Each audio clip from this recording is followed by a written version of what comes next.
Welcome, everyone. Thanks for joining us. We're going to hear some great pro tips today. I'm really pleased and thankful to John Bedino and the panel that he set up. So we're going to just get right into it. So, Ariel, if you want to talk about audience expectations and some of the cool things you've done with your events this year, that would be great.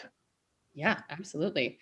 Hi, everyone. I'm Ariel Glassman. I'm a fundraising consultant, and I'm also the managing director of a company called the Virtual Gala Collaborative that is here to help nonprofits with virtual events.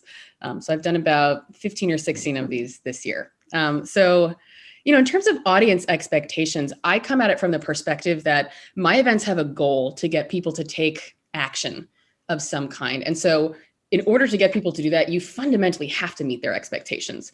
And I think the first thing to think about is, how do you make a balance between something that's easy and something that's engaging, between simplicity and complexity, the right thing?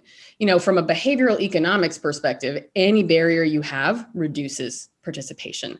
And so in my mind, the job is to make it blazingly easy for people to sign up and participate, especially if you're trying to get them to do something like make a donation or bid on auction items. I think that audience expectations, though, are evolving constantly the deeper we get into this all virtual or all digital territory.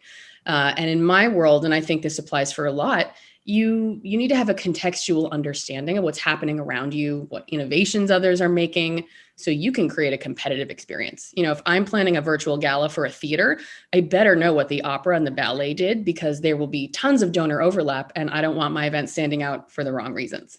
But whatever you do, don't pretend something is live if it's pre-recorded. People know when they're being fibbed to, and fibbing can break trust with the audience. And especially in a fundraising moment, don't want to do that. And finally, I think it's like knowing your audience is really important, because audience expectations differ based on the community and what's happening in the world around them.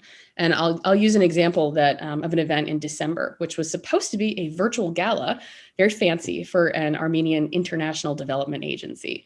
And then war broke out in Armenia, and our audience no longer wanted or expected the kind of glitzy virtual holiday gala that we were planning.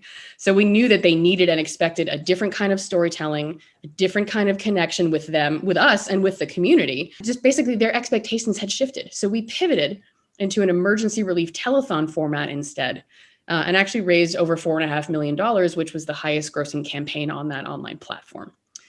And the final thing I'll say about expectations is expectations around equity and accessibility.